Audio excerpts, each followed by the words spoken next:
NFL Primetime in '89 finds Jerry Rice and the San Francisco 49ers picking up right where they left off. As for the Bengals, they ran smack into Mike Ditka's Bears. Jimmy Johnson finds out that the NFL is much different than college. Meanwhile, Vinny Testaverde shows that this year is not last year. In Atlanta, Dion is in primetime form already. Two playoff favorites, the Vikes and Oilers, do battle in the Metrodome. While in Philly, Buddy is watching over the Seahawks. Stop wishing, NFL Primetime is here.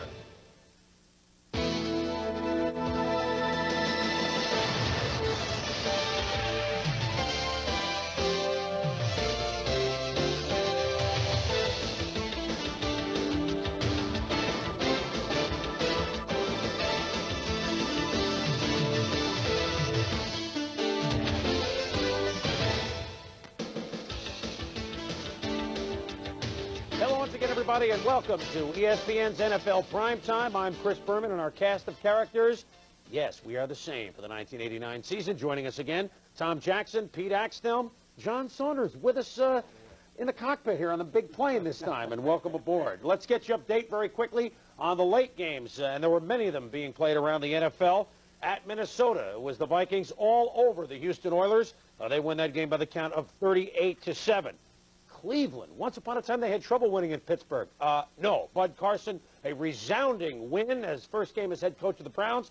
The Browns all over Pittsburgh 51-0. The Buffalo Bills have struggled all day long at Miami, but the Bills in the last minute of the game have gone ahead, and we've been told it's a final now. 26-24, Buffalo has defeated the Miami Dolphins. The New England Patriots led the Jets 21-0. The Jets grabbed the 24-21 lead. Patriots win it 27-24. The lone game still in progress. Eagles all over the Seahawks down at Vet Stadium in Philadelphia 31-7. Denver got a big lead. The Chiefs came back. Denver wins it a mile high over Kansas City 34-20. And it was the Los Angeles Raiders scoring early and often with both Schrader and Berline. More on that in a moment. And they bombed the San Diego Chargers and Jim McMahon and company, Dan Henning's debut 40-14. Kind of an intriguing beginning to the 1989 season, because if you want to find out who scored the first touchdowns, all you have to know is who wore number 21. Yeah, Eddie Murray kicked the field goal. That was the first score this year for the Detroit kicker. But the first 4 touchdowns were scored by players wearing the number 21. I don't know what the odds are. We'll call out to Oregon and get a word. Brent Fullwood scored for the Packers. Deion Sanders scored for Atlanta. James Brooks scored for Cincinnati. Dalton Hilliard scored for New Orleans. First 4 touchdowns scored in the '89 season scored by players wearing number 21.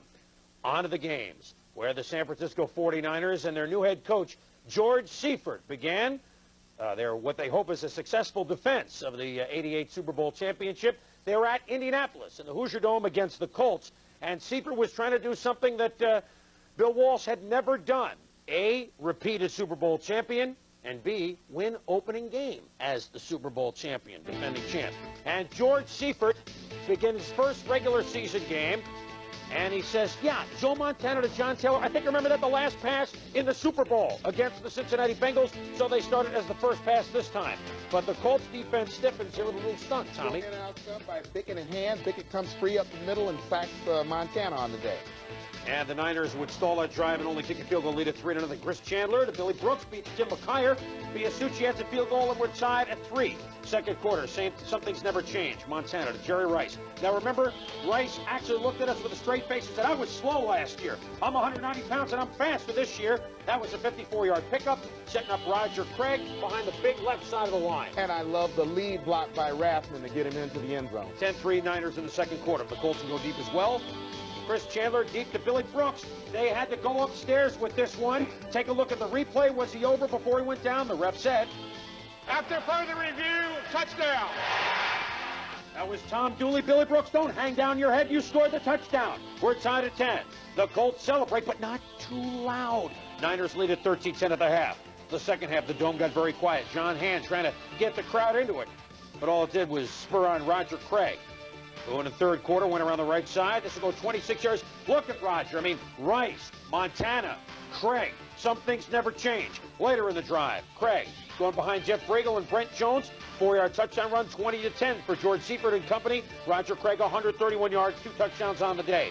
Ron Meyer's Colts, well, they weren't all his, but the Colts had lost 5 straight openers going into this game. Felt it slipping away, so did Chris Chandler. Kevin Fagan nailed him as he tried to complete a pass. Chandler completed a couple of long ones, but all in all, a below 50% day for him.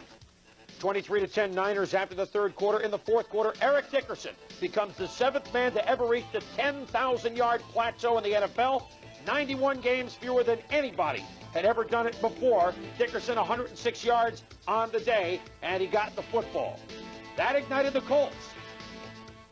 As Chris Chandler and company said, well, if the big guy's going to gain us 100 yards, we're going to make this interesting against the Niners. And he looks for Clarence Weathers down to the 1-yard line. Next play, Chandler scores on a sneak. It's 23-17. At that point, the Colts thought they scored a touchdown, but Meyer said, wait a minute, we got another play. So with 8.5 minutes to go in the fourth quarter, off his back foot, Montana to Jerry Rice. Let's get it go. 58 yards. No one's going to catch him. They almost do it to 3, but it's a 58-yard touchdown, 30-17. There's Montana's numbers. And Jerry Rice on the day caught the 6 passes. You saw the touchdown, 163 yards. Tommy, can anybody cover him? Well, Jerry Rice doesn't need any help getting open. He's such a big, fluid athlete. Here's the nose guard. Number 79, Harvey Armstrong, picks off the DB and allows Rice to get open for the touchdown. And George Seifert and company get their first win. Seifert 1-0 as a head coach, and the Niners beat the Indianapolis Colts 30-24. And we mentioned that in the highlights there, Tommy, that Jerry Rice honestly looked us straight in the face and said, I was slow before. I don't think he's slow anymore. If you're going to try and defense Rice, you got troubles, as the rest of the league already knows.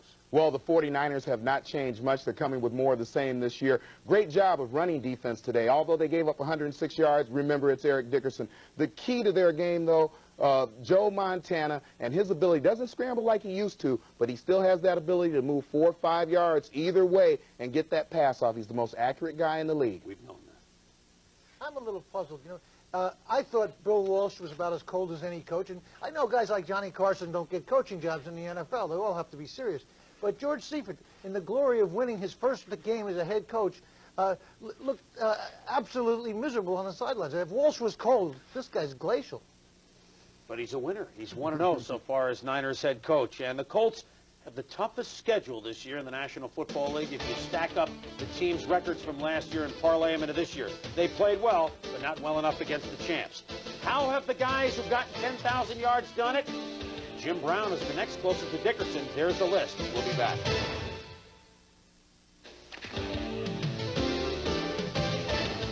NFL Primetime is sponsored by Thrifty Car Rental. For worldwide reservations, call 1-800-4CARS. By Levi's Dockers. If you're not wearing Dockers, you're just wearing pants. By Mazda Cars and Trucks. Mazda, it just feels right. And by Bud Light. Everything else is just a light. Welcome back to NFL Primetime, and we'd like to welcome all you viewers who may have watched Philadelphia and Seattle. That game is now a final. All the Week 1 games on Sunday, at least, are a final. The Eagles smacking the Seahawks by the count of 31-7. We'll have highlights of that a little bit later on. Well, certainly one of the feature games today matched up the 2 Central Division champions of a year ago at Soldier Field, the Chicago Bears and Cincinnati Bengals. And what it was a matchup of strengths, because in the Bengals you have the highest scoring offense from last year and the best rushing offense in football against the Chicago Bears, who allowed the fewest points of anybody last year and had the best rushing defense. Which one would give on a beautiful day at Soldier Field? First quarter, I'll tell you, Tim Crumrye just being in the game, and on the first series, he got involved right away, Tommy. What a sight. Somehow you had to know that he'd be in on their first defensive play, and he's working against a Pro Bowler, Hilgenberg, still gets in and makes the play.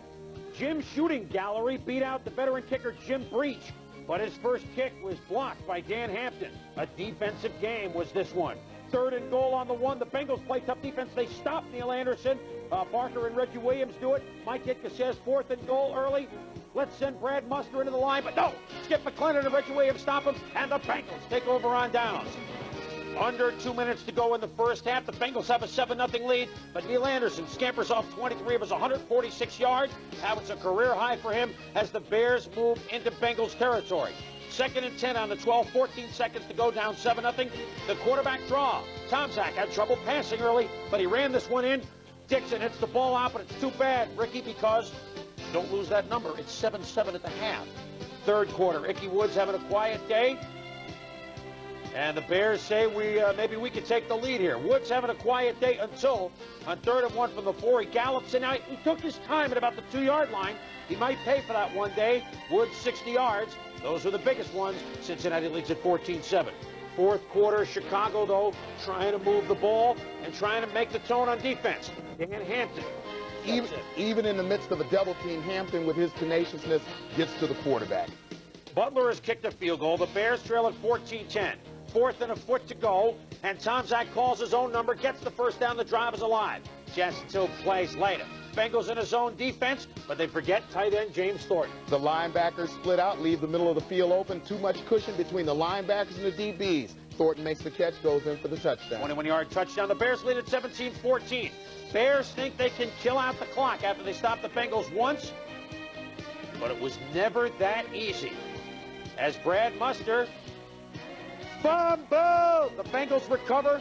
Joe Kelly sits on the ball, and the Bengals have a shot. But with 35 seconds to go, Sam and company have a 4th and 10. Keeps his fingers crossed for Boomer Esiason. Going deep. Too deep. The Bears come from behind at home to beat Boomer and the Bengals by a count of 17-14. So they're happy at Soldier Field in Chicago. And after the game, Neil Anderson, who had that big day with 146 yards, says it's easy to run when you have good offensive linemen. The offensive line opened some nice holes for me, and for the other running backs. And we hit the holes hard, and we were running real hard today, but we had some place to go with it. I mean, sometimes if you have no place to go, no matter how hard you run, you can't do much. And I think a lot of credit goes to the line. And we came in here after the game disappointed and upset, but the one thing that was said is there's 15 more to go. We knew that this was going to be an extremely tough opener for us. We knew that, that we had to play our best to win the game here. But, when you lose, you feel bad, but there are just too many positive things that came out of this game. Yeah, I'd say there's some positive things. The Bengals actually, Tommy, I think should have won the game, except that Neil Anderson had a pretty good day. Mike Tomczak, for 3 quarters, really struggled. 6 of 16 for 80 yards, but then 4 of 7 on the last drive. He had kind of a reverse day. 3 bad, 1 good quarters, reverse day from Boomer. Boomer just the opposite. Boomer 3 good, 1 bad that had happened in the 4th quarter. When I talked with the Cincinnati staff yesterday, they talked in terms of running the football. If we get 95 to 100 yards, it's a good day. If we get 125, it'll be a great day for us. They had 179 yards today, but little did they know that Chicago would put up 212 on the ground. Most of them courtesy of Neil Anderson. And so the Bears win that game at home, an exciting game. On the other end of the spectrum, not far from Chicago, in Detroit, the Cardinals and the Lions hooked it up, if you will, in the NFL debut of the Silver Stretch. Wayne Fonts is Mouse Davis in the white shirt in the middle there. That's his offensive coordinator. We run the run and shoot. And in the first quarter, Bob Galliano looked golden, hitting Stacy Mobley.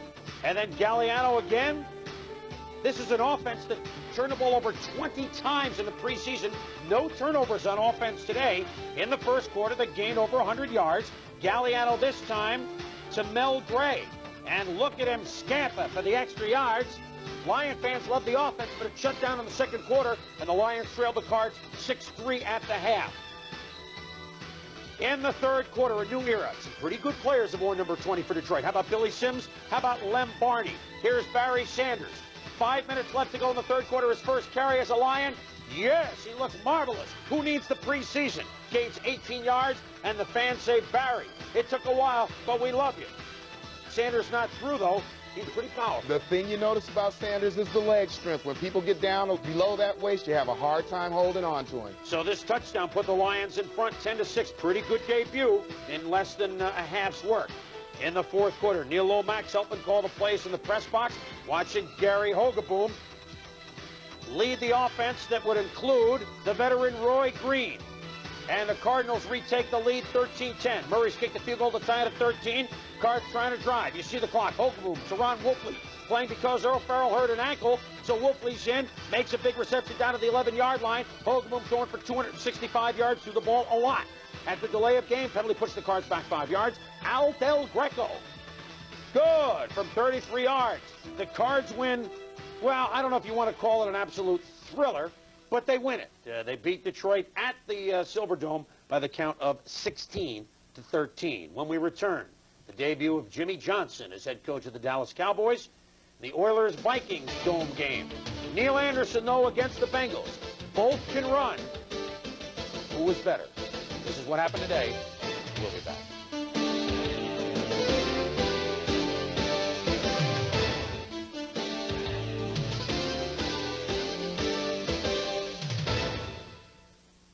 Now, personally, I'd like to do all the highlights myself, but my voice won't handle it. Plus, you're able to look at some of the games closer, John Saunders. And, you know, Jimmy Johnson put a lot of zip and great vigor into the Dallas training camp, but does he have the horses? Well, he comes out 3-1 in the preseason. Somebody made the comment perhaps they took it easy on him and then say welcome to the National Football League.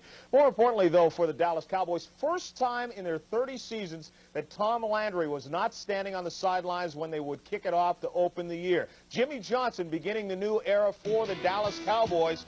And how would it go in the 1989 and into the 90s? Troy Aikman is quarterback of the 90s, but for president would be very tough because from the shotgun under heavy pressure.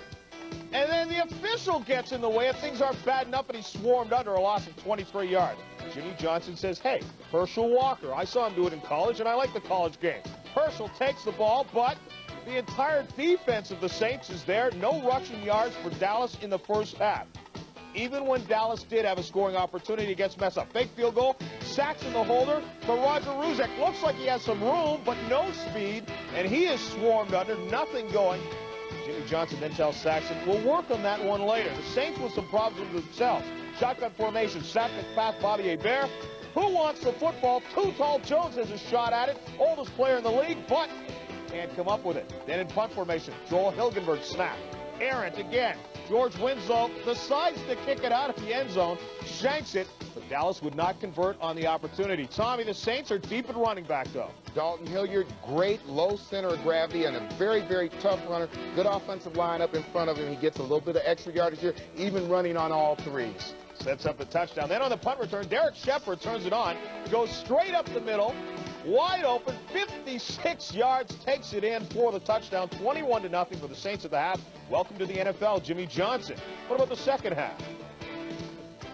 More of the same. And you know, John, if you can't get Herschel Walker yardage running the football, something is wrong up front. Jimmy Johnson has some work to do in that offensive line. Cowboys as a team rushed for only 20 yards on the day, and you can see Herschel's number. Only blemish for the Saints was when all-pro wide receiver Eric Martin suffers a bruised left fibula on this play. X-rays were negative, but Martin would have to leave the game. The Saints, though, dominated the play through the game, opening gaping holes for runners like Paul Frazier, who goes 16 yards and would later score to make it 28-0. It was a ball control type game for the New Orleans Saints. They had the ball about 45 minutes in the game. Main question, would Dallas score? Troy Aikman finds Michael Irvin for what appears to be a touchdown. But the officials say, not this time. They bring it back, holding on the offense. Troy Aikman, his debut in the National Football League, not a great one. Doesn't get one across for a touchdown and throws 2 interceptions. Last chance, 2 plays later. Aikman is picked off by Brett Maxey. First time Dallas has ever been shut out in a season opener, and Jimmy Johnson knew it would be tough. Jerry Jones certainly not happy, 28-0. First shutout loss since 1985, but Jimmy Johnson was very philosophical about the defeat. The feeling is the feeling that I thought about when I took the job. I knew this feeling was going to be here when I took the job. I didn't expect to jump in here and just start going gangbusters. We've got a lot of work to do. In Green Bay, the Packers and the Tampa Bay Buccaneers. Tony Mandarich is flexing his muscles, but he couldn't play. You couldn't tell he was missing, though, because Brent Fullwood finds the opening, 27 yards on the game. And look at the job on the line. Alan Weingrad and Winston Moss just takes care of him at that point. Makes it easy for Fullwood. Don Mikowski didn't have much luck in the air. Harry Hamilton here to pick off the ball after it's tipped, and that's just easy pickings. Mikowski with 2 interceptions in the first half. The other quarterback, well, Vinny Testaverde. He would show he could run. And haven't I been saying Vinny's the QB of the 90s?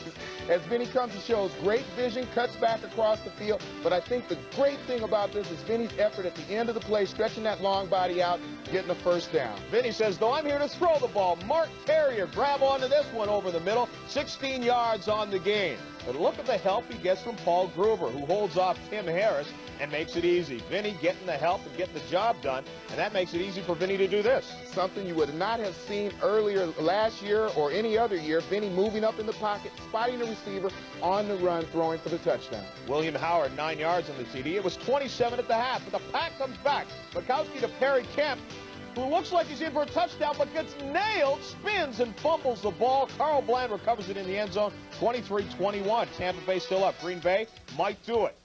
But Mark Robinson is there for the interception. Keith Woodside finally grabs Robinson and takes out his frustration, tossing him earthward. Vinny with a pretty good day, 22 of 27, 205 yards, and no interceptions. He had 35 interceptions last year. The Bucs' fourth straight win at Green Bay. Pete Axtell will have more on the Battle of the Bays a little bit later on. But, Tom, we want to talk about the Cowboys. Jimmy Johnson, 52 wins in 5 years at Miami. He might be a wide receiver, scores 52 points. Buddy Ryan earlier this year delivered a message to Jimmy Johnson. He said there's no East Carolinas, there's no University of Cincinnati's in this league. Jimmy Johnson, welcome to the NFL. Yeah, he was welcomed, all right. Welcome, Vinny Testaverde. No interceptions in the orange jersey. But we don't want to pour water on a great win by Tampa Bay. Earlier on the program, we said, on game day, we said they might be moving. Their next 4 games, Niners, Saints, Bears, Vikes. But they got the win today. Cowboys offense last year, Cowboys offense today. Not quite as good. Super Bowl this year. Last year got into the playoffs as wild card teams.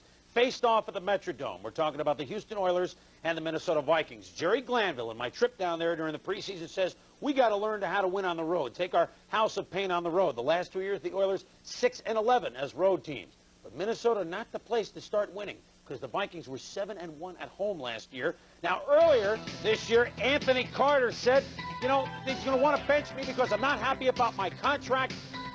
Jerry Burns going to want to take me out of the lineup. But Carter apologized to the team, and Wade Wilson said, I'm going to go to Carter early and often. If this is playing half speed, I wonder what full speed is. 2 plays later, Wilson to AC, 32 yards, touchdown. We're tied at 7. Carter, 7 catches, 123 yards on the day. Vikings, you know they have defense. Warren Moon intercepted by the new Viking. Mike Merriweather, number 57, takes it in for an apparent touchdown, but there's a flag on the play because on the replay, Moon was hammered, you can see, by Keith Millard. Yeah, that's 2 steps. That's roughing the passer. That is no interception for a touchdown.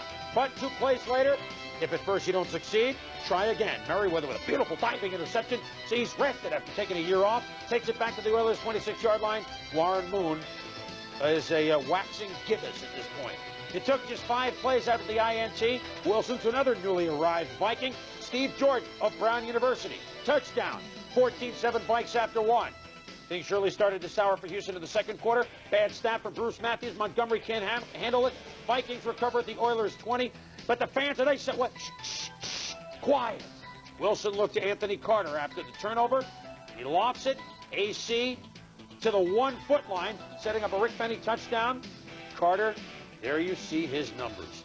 Vikings defense took over after that offensive outburst. Warren Moon trying to run. You know he has a good offensive line, but when you're behind, the Vikings can tee off at Millard. Just sacked him easily. Dan, one of the names you don't hear as much of from the Vikings, Al Noga, runs smack into Warren Moon. Jerry Glanville, wearing black. That doesn't work today. 24-7 Vikes at the half. Second half, more of the same. Chris Dolman sneaks up behind Moon. You know, he has a good offensive line, but the Vikings overpowered it today. They strip the ball. He recovers it. Jerry Burns likes what he sees. Everybody gets involved. This time it's Noga hitting Moon, who has nowhere to run, nowhere to hide. He's finished off 7 sacks today for the Vikings. A total demolition of the Houston Oilers by the Vikings on offense and defense as they lay the lumber to Moon and company. They'll be back, but on this day it was all Minnesota, 38-7. And the Vikings, you know, they beat the Bears twice last year, but they've never won that Central Division. I know the Bears won a tough game today, but the Vikings will be noticed. Dolman, Millard, and company, obviously the best pass rush defense in football. But Anthony Carter, who made that statement about not playing hard and they might as well bench him, talking about getting out of the gate. 7 catches, 123 yards, and a TD in the first half. That's getting out of the gate pretty fast. You know, we're learning Who needs the preseason? I know that's something you tried to tell the Broncos all of your years. I voted for that. You know, here's Carter and Jordan sitting out, and you saw Barry Sanders come in and play. Wait to see what Deion Sanders did, a member of the Atlanta Falcons, for about 3 days. We'll take a look at the Rams and Falcons and Bud Carson's debut as Cleveland Browns head coach. But remember Vinny last year? The new Vinny today, even in the orange. Well, he's back. The National Football Conference West, where the Los Angeles Rams were at Atlanta. Now, the last 3 times these two teams met, the Rams just churned them up, ate them for dinner. 88-7. They won all 3 games by combined scores. But this year, although L.A. has improved also, so has Atlanta. It may not show for a while, but one of the reasons Atlanta's improved, they have 2 #1 picks. The high #1 draft choice, Deion Sanders. Wednesday played baseball for the New York Yankees. Sunday played football for the Atlanta Falcons. And there's Deion, returning punts today. His first effort as a punt returner was not one that Deion, I don't think, would like to remember, because he fumbles it. Looks like the Rams recovered, but it was called back at a penalty, and so his first return was 15 yards. His second return, Deion fumbles it again. But sometimes the great one, that gives him an opening. And watch Deion get knocked backwards, backwards, backwards. But before the fans could boo, here comes Primetime. Deion could go all the way. 68 yards. Welcome to the NFL. Touchdown. 7-0 Falcons. Said he felt like a deer being chased like 100 hunters. But he scored the touchdown. Deion had to score because Chris Miller early had problems. Ball batted down by Sean Miller. Swing pass to John Settle. No. Then, when he got the ball on target, Floyd Dixon made a dropsy. Thankfully for the Falcons, though, Jim Everett started a little sluggishly. Here he emulates the great Viking quarterback Joe Kapp with this wounded duck to Aaron Cox. Whack. Then the throw to Henry Eller. Willie Anderson makes the catch on the sidelines. But late in the first half of the Rams up 10-7. Miller looks long. Floyd Dixon holds on. Touchdown. Atlanta leads it 14-10. This would break their back. Final play, first half. Down 14-10. The Rams Everett toward the end zone. And Henry Ellard pulls down the Hail Mary, and the Rams lead at 17-14. How can that happen? So many defensive backs want to get that interception at the end of the half. They should be taught, get up in front of the guy, knock the ball down, forget the interception. All right, and so John Robinson and company get a gift, and in the second half, it was all Everett and the Rams. Here's Jim on the move. Into the end zone, beats number 76, Mike Gann, and Jim is excited. The Rams open up a 10-point lead, 24-14. Little icing on the cake. Greg Bell, 2 touchdowns, 128 yards rushing at 26 carries. The Rams go on to win at 31-21. And for Atlanta, they get a little excitement for sure, but they still don't have the Rams number. The Swamp Fox loses it 31-21, and the Rams perhaps are on their way, although, as we said, in recent years, they have always owned the Falcon. Little footnote about Deion Sanders. He is the only player ever to hit in the same week a home run, which he hit on Wednesday, and score a touchdown. Remember, Bo takes the 2 weeks off between baseball and football. He also hit a home run in his first game in the major leagues, and he scores a touchdown, his first game in the NFL. Remember it. Meanwhile, something that Bud Carson will remember. His coaching debut as the Cleveland Browns. Went to Pittsburgh against the man he used to be defensive coordinator for, Chuck Noll of the Pittsburgh Steelers. Bobby Brister's second possession on the Steelers' own 5-yard line. Hands off the #1 pick, Tim Worley. Fumble! Clay Matthews in the end zone. Defensive touchdown #1. It's 7-0. Next possession, Tim Worley. Fumble! Dave Grayson recovers. Browns converted into a field goal, 10-0. Steelers' fourth possession. They try a little dipsy doodle. Lewis Lips has Dave Grayson wrestle the ball away from him. Grayson could go all the way. Another defensive touchdown. 17-0 Cleveland. Tommy on the replay, Grayson just looked like he was stronger than Lewis Lips. Every linebacker is stronger than every wide receiver. And any linebacker worth his salt is always, if he gets a chance, is going to rip that ball out and take it the other way. You never did things like that, did you? Yeah. Brister looking, rolls out, goes deep. But Mark Harper catches the overthrow. 3 fumbles, 1 interception, and 4 possessions for Carson's defense. Browns had some offense, too, on 3rd and 20. Bernie to Tim Manoa, who goes down the near sideline for a 24-yard gain and a first down. Manoa scores 4 plays later, 27-0 Cleveland. special teams, too. Harry Newsom, the man who got his punts blocked all the time last year, punts it to the ice cube. Gerald McNeil. Down the field for 42 yards, helped set up a bar field goal. 30-0. Browns at the half, 228 yards total for Cleveland, 29 for Pittsburgh. In the third quarter, Bubby intercepted. Boy, Dave Grayson is all over the place. His second touchdown, 44-0 Browns. They had another one, 51-0. Cleveland, a resounding win for Bud Carson. The Steelers' worst defeat ever, their previous worst, 54-7 to the Packers in 1951, and the Browns have scored the most points since 1964 when they won the NFL championship with Jim Brown. That was a 52-20 win over the Giants. So a lot of firsts, and Bud Carson out of the gate, 1-0. Number one signees who signed the last week of the season, the guys who played did pretty well. When we return, more late highlights. We're looking at Air Force quarterback D. Dallas, who last week scored 6 touchdowns against San Diego State. That's our live primetime college game next. Air Force at home against Wyoming. Immediately after primetime at 8:15 Eastern Time. But a primetime team this year, the champions of the NFC East last year, the Philadelphia Eagles. John, Buddy, doing a lot of yapping, but, you know, so far he's kind of backed up those words. Well, it's Buddy Ryan's 4th year as head coach of the Philadelphia Eagles. Everyone recalls when he was with the Chicago Bears as their defensive coordinator. He was carried off the field along with Mike Ditka, the head coach, when the Bears won the Super Bowl. And down in Philadelphia this year, they're talking about Buddy being carried off the field once again. They'll expect nothing less than a Super Bowl championship. 10-7 against the AFC West. The Eagles come in early in the first quarter. Ruben Rodriguez set the punt, but Andre Waters comes in untouched and gets his hands on it, blocks it. Moments later, Anthony Tony's touchdown dive gave Philly a 7-0 lead, and that was early. Seattle comes back. Dave Craig to Steve Largent over the middle, 23 yards on the touchdown pass. Largent now with 98 on his career, one behind Don Hudson. He would later have to leave the game, however, with a cracked elbow. Eagles passing game won the contest in the first quarter. Randall Cunningham to Mike Quick. A nice move and picks up 20 yards. Same drive now in the second quarter. Cunningham goes to Chris Carter. And Philly caps the drive with the Luis Zendejas field goal. 10-7, the Eagles have the lead. But it was Randall Cunningham on the day.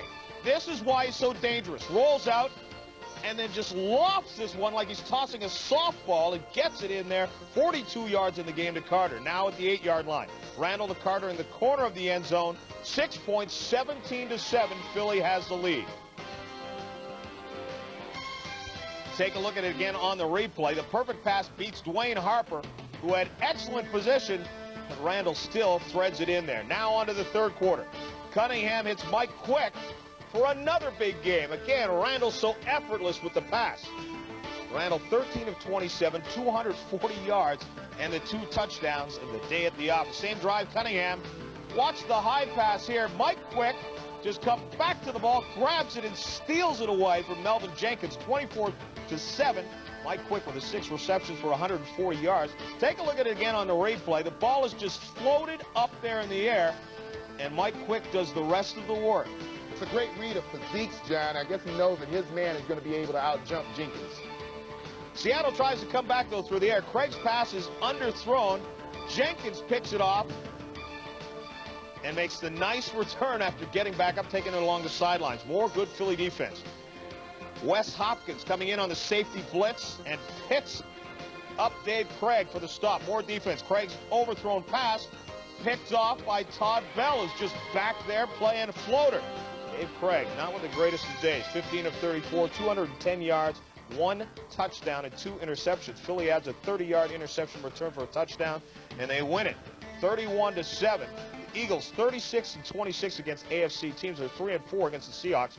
Steve Largent with a cracked bone in his elbow. In Denver, the Broncos and the Kansas City Chiefs. Another sellout crowd to start the season.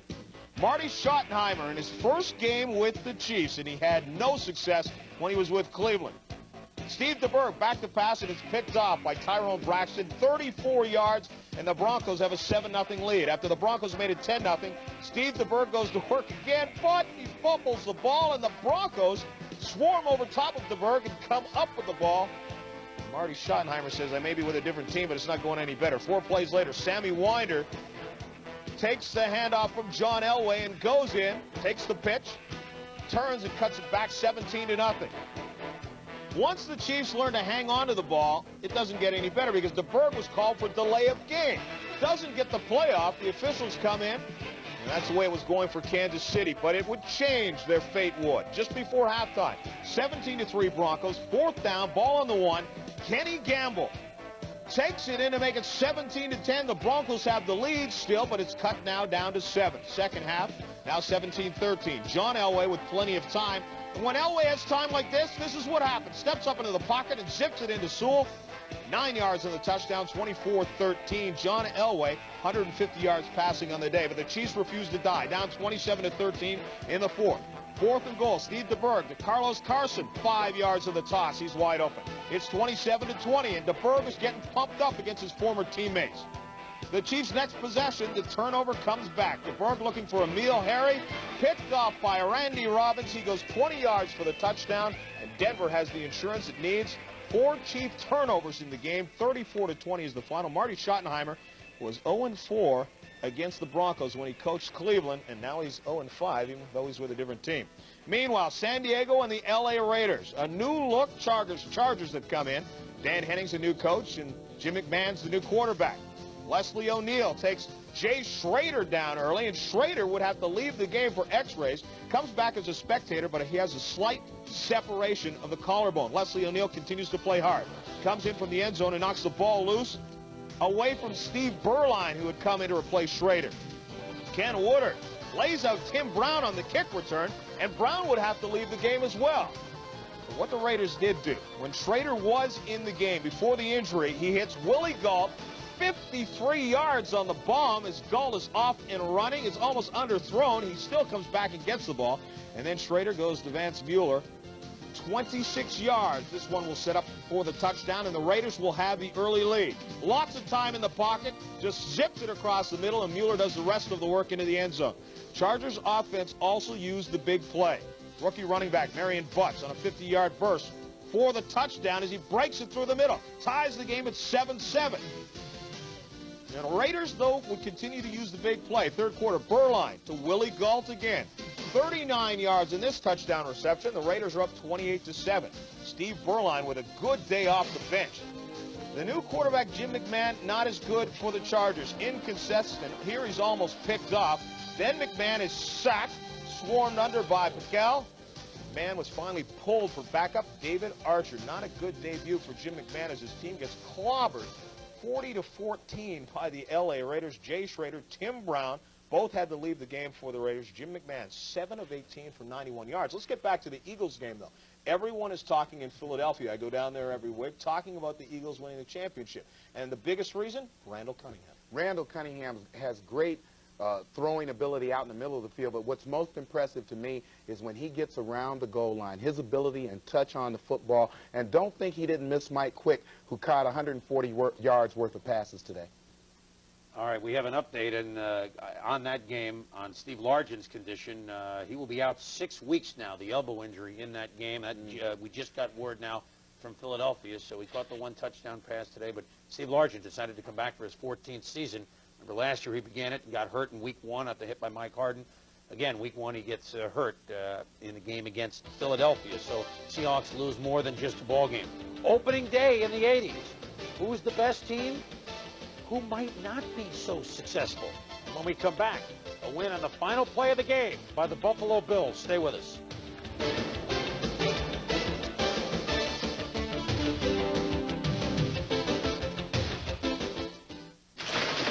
Great, you're still open.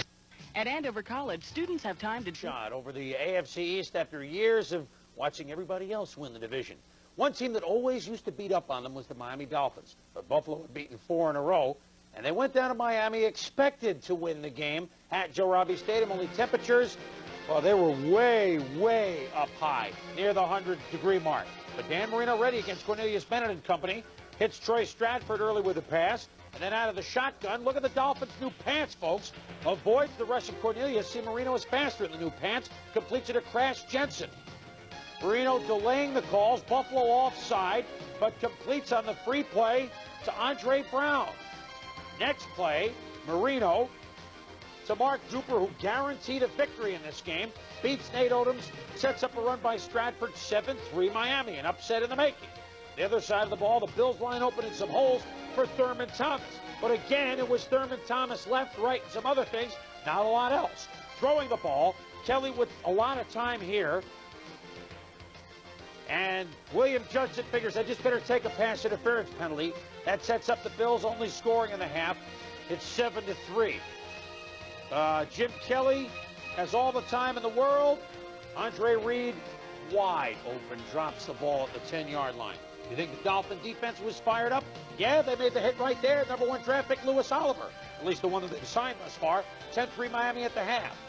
Second half, Bills big play defense. Troy Stratford coughs up the ball. Shane Conlon caused it. Cornelius Bennett recovered it. 2 plays later, the Bills scored 10-10. But Jensen blocks the punt by John Kidd. Mark Logan recovers. The Dolphins lead 17-10. Kelly finally gets it going. Finds Flip Johnson in the end zone. 24-20 Miami. Defense on 3rd and 8. Nate Odoms with the big interception returns it to the 49-yard line. The Bills trying to mount a last gasp drive with 2 seconds to go. Jim Kelly, who in 44 NFL games had never scored a rushing touchdown, scores on the last play of the game. They come back about 3 minutes later and kick the extra point. Buffalo wins by 3, 27-24 over Miami. Pats and the Jets. Wild game at the Meadowlands. Grogan calling the plays in the first half for Tony Eason. The recently signed Irving Pryor, another guy who took August off. 20-yard touchdown, 7-0 Pats. Then Eason back to pass. Watch Stanley Morgan. He's been doing this for years. Touchdown, 14-0 Pats. New England did it on the ground also. Who would you think? Number 1 pick a year ago, it's John Stevens. The Jets, 2 first downs in the first half, only 14 plays. Patriots lead at 21-0. It's a romp, right? Well, if the Jets played like this, it would. Because Ken O'Brien to Keith Newbert, this is how they looked in the first half. Dropsy. And Walton was blaming O'Brien. I know it's not your fault, somebody's fault, but we're behind 21-0. O'Brien to old reliable, Mickey Schuler. No, he drops it 21-0 at the half. Get out of here, New York fans say. I'm sure they were very cordial at the half. Third quarter, different story. Eric McMillan had a couple interceptions, blocks the punt by Jeff Eagles out of bounds to the 1. Touchdown makes it 21-7. Third quarter, Joe Walton pulling out the strings. Pat Leahy, no, they fake it. Holder Joe Prokop, the punter, on the fake. Let get it go. 17 yards. It's a 21-17 New England lead. Prokop, yeah, he even knows how to spike the ball. When did he practice this? 21-17 New England in the fourth quarter. O'Brien, kick back JoJo. Townsell, 49-yard touchdown. The Jets lead 24-21, a tremendous comeback. But with 2.5 minutes to go, Tony Eason says, not quite yet. Eason, Cedric Jones, number 83, brings it down to the Jets' 6-yard line. And on the next play, Reggie Dupard running behind Bruce Armstrong. Why not? Touchdown. The Patriots give up a 21-point lead, but there's another number 21 that scored a touchdown. Dupard, Joe Walton and the Jets stunned. As New England wins a wild, wild ball game, 27-24, and the Patriots have won their last 6 openers, so they and the Bears have won 6 straight on opening days. Nobody threw for 300 yards today in the NFL, but there were a few 100-yard games. Here's who did them. We'll be back with Axe's Angle, unique as always, in a moment.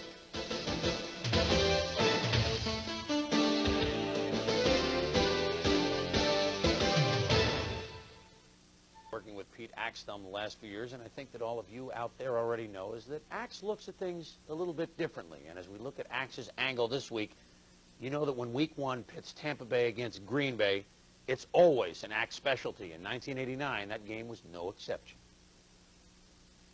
Years ago, I began to call games between Tampa Bay and Green Bay the Bay of Pigs invasion.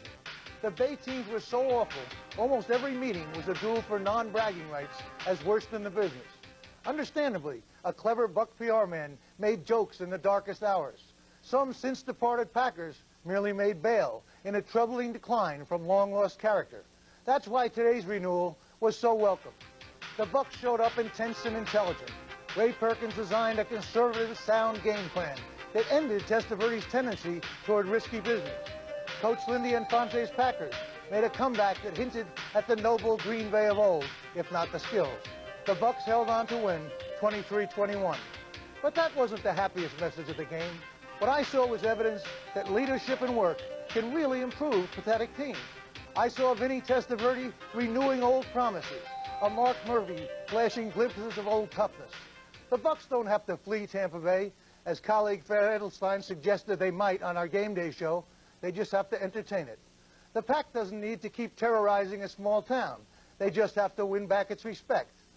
I'm not naive enough to suggest that this will keep going on. Sure, the fumbles and frolic are still there, and the schedule gets a lot tougher when these teams are required to cease playing against one another. No, the Bears and Vikings are losing no sleep at the top of the division. But I lost a good one-liner. I can call this the Bay of Pigs no more. In the dreaming spirit of any opening day, let's borrow some California geography and call them bays on a mission, and hope that for a while they don't sink. While they remain afloat, the interesting thing is that neither of these teams, for the first time in many years, figures to be the worst in the league. I've tried to analyze that off today's performances, and I make it a toss-up between Detroit and whoever thought you'd say it, Dallas. Chris? Axe, the Bay of Pigs game, as you call it, you picked Tampa Bay, and that was a winner today. Yes. How about your other edge? That was a very satisfying winner. And I had a 3-2 day, and of course, we all know we'd be proud to have 60% every day of the season. But I can't help second-guessing myself a little bit. The two teams I picked to win the Super Bowl, the Eagles and Browns, won by a total of 81-7 today. Did I pick them? No. The team I said would be the surprise of the year, the Raiders, only won 40-14. Did I pick them? I left them out, too. What I did pick was three out of 5 winners, but one of them might have given me a coronary. That, of course, was the pathetic performance of the Patriots in giving up a 21-0 lead to a team that isn't really noted for fabulous comebacks. But it came out all right. I feel good about it. I'm just going to go home and second-guess myself again about those Super Bowl picks. Yeah, but 3-2, pal. Way to get started. Better than some of the rest of us might have done. How did you do in Oregon today? Well, those are things you'll be asking yourself. We'll review and look ahead as Primetime continues.